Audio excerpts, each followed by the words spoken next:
Então vamos dar continuidade aí ao curso, vamos para a nossa aulinha assíncrona. Então vamos para o vetor no espaço. A gente viu vetores no plano, viu a decomposição dos vetores no plano, agora a gente vai para o espaço então. Então dizemos que o vetor V é uma combinação linear dos vetores V1, V2, V3.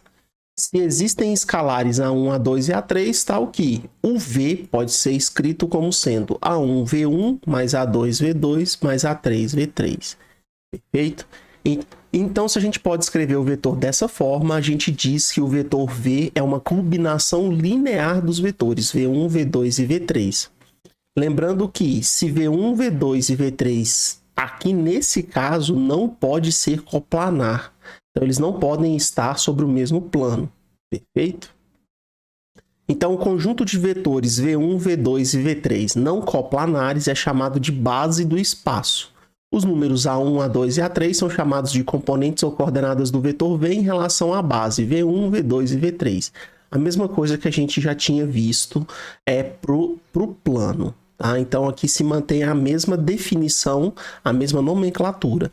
A diferença é que agora nós vamos para o espaço. Perfeito? Então aqui a gente tem no plano π formado pelos vetores V1 e V2, então V1 e V2 ou V1, V3 ou V2, V3, qualquer par formado entre os dois vetores pode formar o mesmo plano, tá? Só que o V3 não pode estar sobre o mesmo plano formado pelo V1 e V2. Então, dessa forma, você tem aqui o vetor como combinação linear de V1 e V2 no plano, formado por V1 e V2, mas depois você tem o vetor formado pela combinação linear dos outros três fora do plano, formado por V1 e V2. Perfeito? Na prática, as bases do espaço mais utilizadas são as bases ortonormais. E o que a gente sabe é que uma base E1, E2, E3 é ortonormal se seus vetores forem unitários e 2A2 ortogonais. Então, o que acontece para essa base aqui ser ortonormal? A primeira coisa é que cada um dos seus vetores tem que ser unitário. Então, em módulo, o seu módulo tem que ser 1. E além disso, é que em pares, eles têm que ser ortogonais. Então, E1 tem que ser ortogonal a E2, E1 tem que ser ortogonal a E3 e E2 tem que ser ortogonal a E3. Então, se isso acontecer, a base é dita ortonormal. Tá? Existem infinitas bases ortonormais para o espaço. Então, a gente vai procurar aquela mais conhecida, a mais trabalhada. Então, como naturalmente existem infinitas bases ortonormais no espaço, trabalhamos com uma particularmente importante, a base com vetores de origem 0, 0, 0 e extremos nos pontos 1, 0, 0, 0, 1, 0 e 0, 0, 1, respectivamente simbolizados como IJ e K. A base IJK é chamada de base canônica. Perfeito? Então, essa daqui é a base mais conhecida e mais trabalhada no espaço. Essa base no espaço, o que a gente tem? Na direção I, a gente vai ter o eixo das abscissas, que é o eixo X. Então, aqui a gente tem o vetor I. Então, na direção do vetor I, a gente tem o eixo X. Tá? Na direção J, temos o eixo das ordenadas, que é o eixo Y. Então, aqui a gente tem o eixo Y, tá? Perfeito. Na direção do vetor J. E na direção K, temos o eixo das cotas, que é o eixo Z. Então, o eixo Z aí, com um nome um pouquinho diferente, é chamado de eixo das cotas, na direção do vetor K. De novo, lembrando, o I é 1, 0, 0, o J é 0, 1, 0 e o K é 0, 0, 1. Perfeito? Vamos às características do espaço. Primeiro, possui 3 planos coordenados. Então, a gente tem o espaço formado pelos vetores I, J e K. A gente vai ter, então, 3 planos bem definidos, tá? Chamados de planos coordenados, que são os planos XY, XZ e YZ. Tá? Formado aqui nessas cores que estão sendo mostradas aí na tela com esses eixos. Então, o plano XY é formado pelo eixo das abscissas e das ordenadas. O plano XZ formado pelo eixo das abscissas e o eixo das cotas. E o eixo YZ formado pelo eixo das ordenadas e o eixo das cotas. Esses 3 planos se interceptam segundo os 3 eixos coordenados, dividindo o espaço em 8 regiões chamados octantes. Então você tem 8 octantes no espaço, tá? Formado pelos eixos. Tá? Então você tem o primeiro octante, por exemplo, com x, y e z sendo positivas. Depois você tem o segundo octante como sendo YZ positivo e X negativo, e assim sucessivamente. Então você vai trocando aí a direção, o sentido dos eixos e vai montando cada octante, né? No total de 8 octantes, onde, por exemplo, o oitavo octante tem X, Y e Z negativos. Perfeito? A cada ponto P do espaço corresponde uma terna XYZ de números reais chamados de coordenadas do ponto P. Então você tem o ponto P aqui, tá? E a ele você então representa como 3 coordenadas XYZ, chamado de terna de coordenadas ou terna de números reais.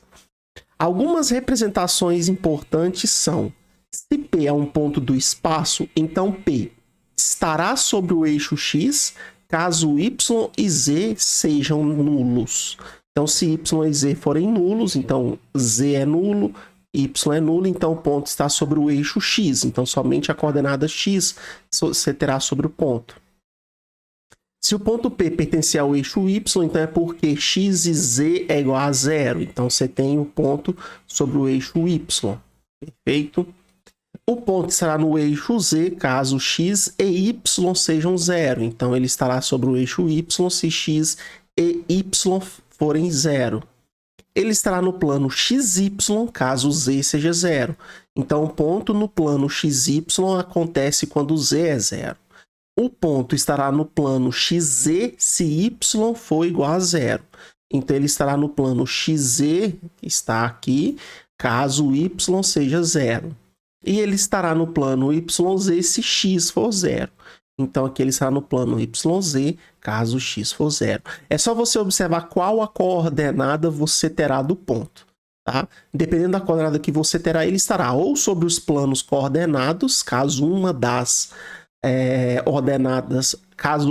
coordenadas forem nulas, ou estará sobre um dos eixos, caso 2 coordenadas sejam nulas. Utilizando a base canônica IJK, temos que se é dado um vetor V como combinação linear dessas coordenadas ou desses vetores, utilizando a base canônica IJK, temos que se é dado um vetor como combinação linear dos vetores canônicos, então x, y e z são as componentes de V, tal que o ponto XYZ, se você tem o ponto XYZ, então o vetor é formado pelo vetor que sai da origem 0, 0, 0 e vai até o ponto P, XYZ. Ou seja, o vetor V pode ser formado também pelas componentes XYZ. Essa é a expressão analítica de um vetor no espaço. Então a gente tem ela em forma canônica e a gente tem ela em forma analítica. Então, qualquer uma das duas formas é uma forma que pode se aparecer aí, o vetor dado no espaço. Aqui a gente tem a representação geométrica desse vetor no espaço, tá? Como ele é composto. Então, você tem aqui a combinação xy, yj no plano xy, tá? E depois, trazendo o vetor zk para o final do vetor xy mais yj, você tem formado o vetor v aqui em roxo.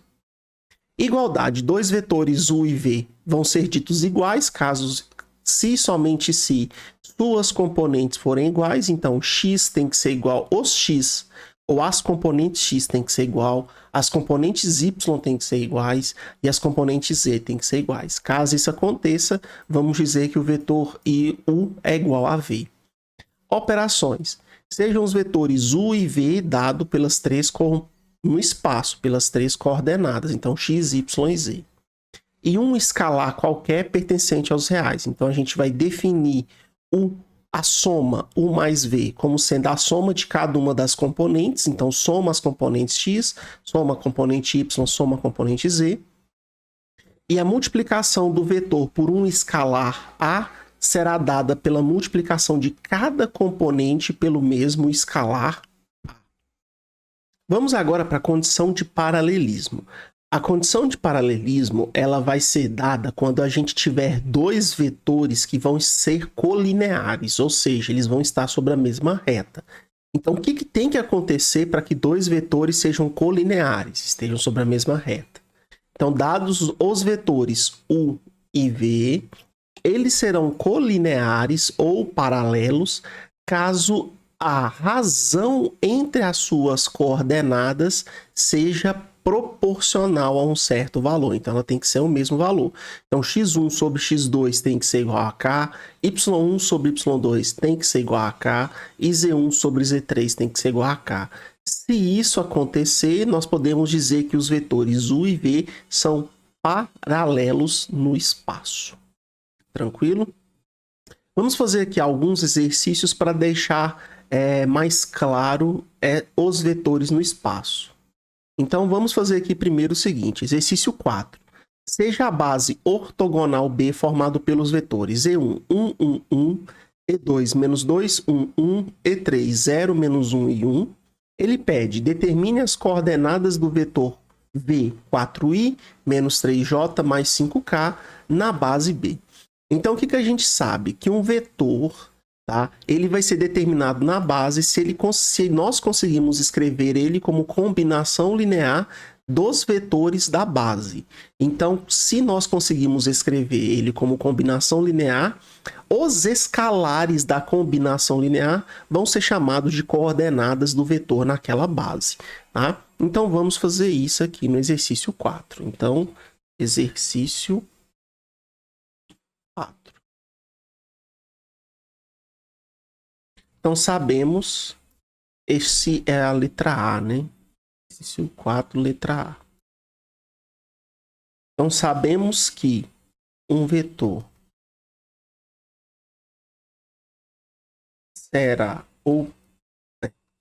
será escrito como combinação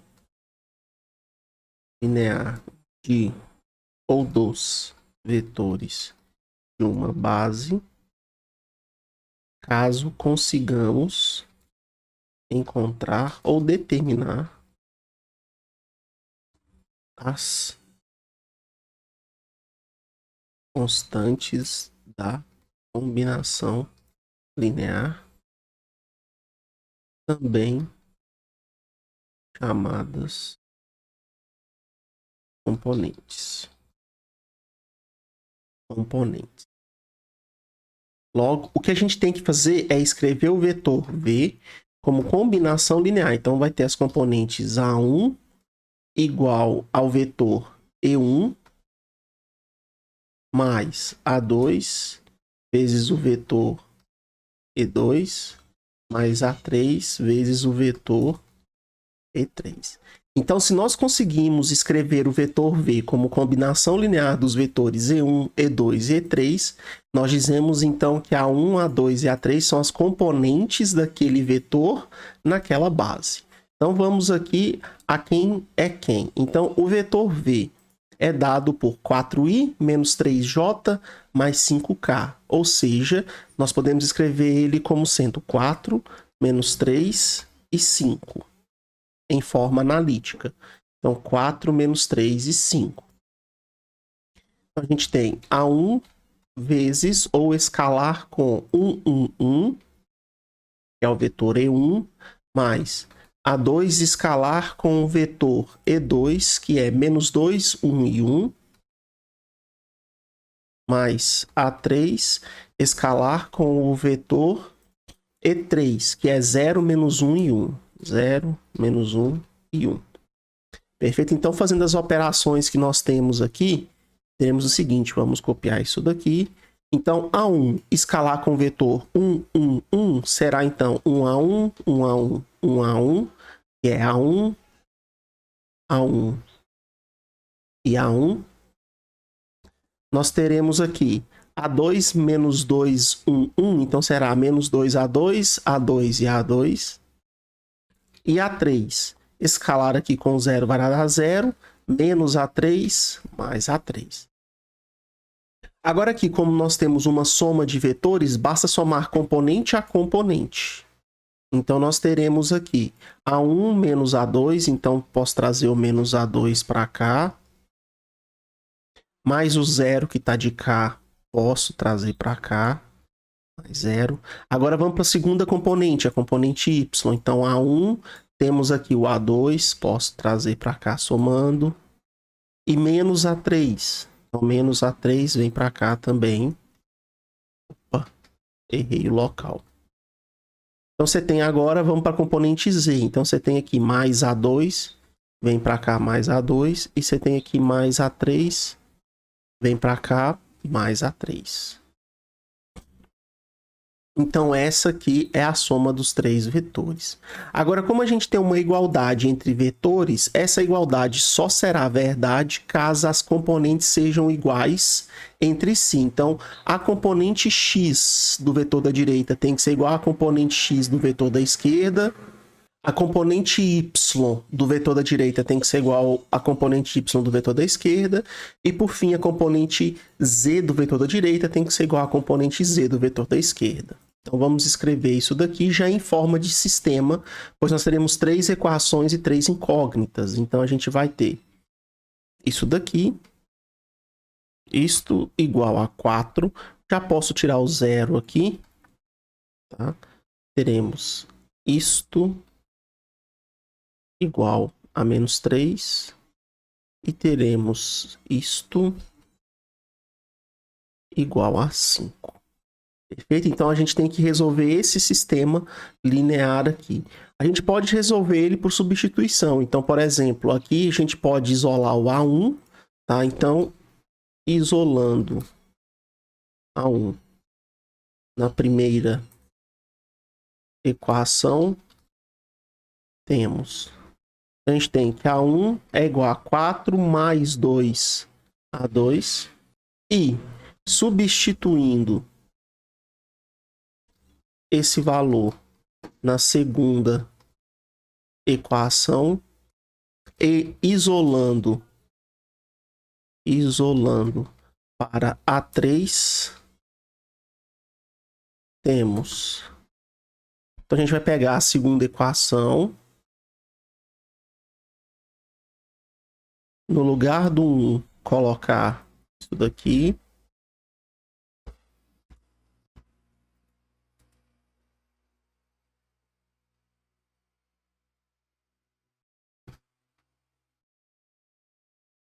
Agora a gente soma. Então, isso aqui vai dar 4 mais 3A2 menos A3 igual a menos 3. E isolando o A3, a gente vai chegar em A3 igual a 3. A 7, na verdade. 7 mais 3A2. Então, a gente tem A1 em função de A2 e A3 em função de A2. Então, substituindo a terceira equação. Então, substituindo os valores de A1 e A3 na terceira equação, temos... A gente pega a terceira equação, substitui no lugar de A1 por 4 mais A2. O A2 a gente mantém. O A3 é 7 mais A2 igual a 5. Então, teremos aqui 6A2 igual a 4 mais 7 é 11. Passando para o lado de lá, dará menos 6. Então, temos que o A2 é igual a menos 1. Então, A2 vale menos 1. Com o valor de A2,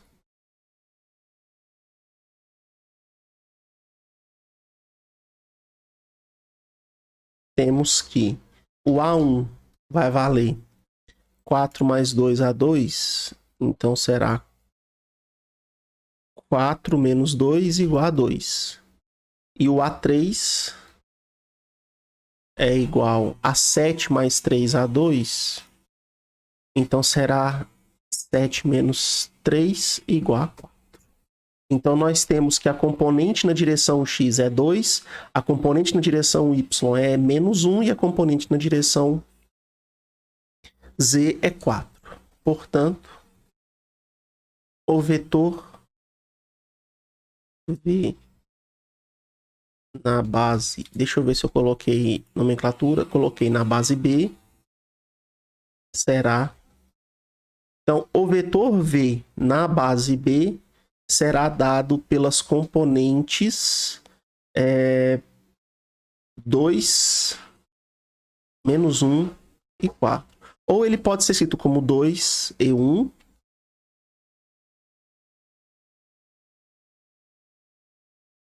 menos e2 mais 4 e3.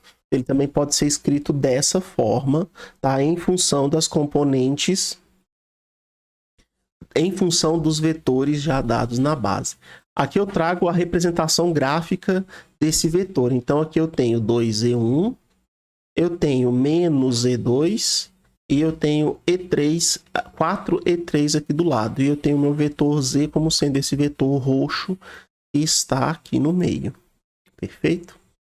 E para a letra B, ele pede: determine os valores de m e n reais, de modo que os vetores U, m mais 1, 3 e 1, e o vetor V, 4, 2 e 2n menos 1, sejam paralelos. Então, o que a gente sabe? Para que dois vetores sejam paralelos, eles têm que, a razão entre os seus valores tem que ser a mesma. Eles têm que ser proporcionais. Então, vamos fazer isso. Então, letra B, exercício 4.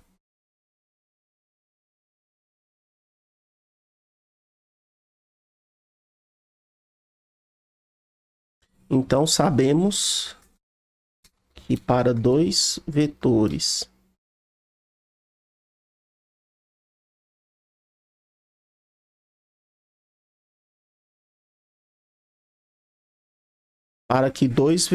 sejam paralelos, coplanares, colineares, desculpa, devemos ter que a razão entre as componentes deve ser a mesma, ou seja, os vetores devem ser proporcionais. As componentes, no caso, não os vetores, né? As componentes devem ser proporcionais. Tá? Então, se vamos pegar qual é o vetor U. Então, o vetor U foi dado por m mais 1, 3 e 1. Então, m mais 1, 3 e 1. E o vetor V foi dado por 4, 2, 2n menos 1. 4, 2, 2n menos 1. Então, o que nós devemos ter é m mais 1 dividido por 4 tem que ser igual a 3 dividido por 2, que tem que ser igual a 1 dividido por 2n menos 1. Então, essa razão tem que se manter. Ela tem que ser a mesma proporção K. Então, vamos descobrir primeiro quem é K. Então, ó, determinando K, podemos ver que o K vai ser igual a 3 sobre 2. Tá? Que é a razão aqui entre as componentes Y. Então, 3 sobre 2. Assim, temos que... Então, vamos pegar aqui. A razão entre as componentes X tem que ser igual a K. Ou seja, a razão entre as componentes X tem que ser igual a 3 sobre 2. Então, fazendo aqui a multiplicação cruzada, nós teremos 2m mais 2 igual a 12. Ou seja, 2m igual a 10. Por fim, m igual a 5. Então, o valor de m deve ser 5. E agora a gente tem que a razão entre as componentes z também tem que ser igual a k. Ou seja, a razão tem que ser igual a 3 sobre 2. Então, multiplicando o cruzado, nós teremos 2 igual a 6n menos 3. Então, depois a gente terá 6n igual a 5 e, por fim, n igual a 5 sextos. Então, só conferir aqui 2, 6n menos 3, 6n igual a 5 e n igual a 5 sobre 6. Então, a gente acabou de encontrar os valores que tornam esses vetores aqui colineares. Então, portanto, teremos que, só substituindo nos vetores, então o vetor U será dado pelas componentes m mais 1. Então, como m é 5, então será 6, 3 e 1. Então, 6, 3 e 1. E o vetor V será dado por... Vetor V será dado pelas componentes 4, 2 e 2n menos 1. Então, será 4, 2 e 2 vezes 5 sextos dará 5 terços, menos 1 dará 2 terços. Então, 2 terços. Então, esses são os vetores que são colineares na mesma razão, 3 sobre 2. Tá? Então, 6 dividido por 4, 3 sobre 2. 3 dividido por 2, 3 sobre 2. E 1 dividido por 2 terços, 3 sobre 2. Perfeito? Então, esses são os vetores colineares. Tranquilo? Então, com isso, a gente termina a nossa aulinha de hoje. Até a próxima aula.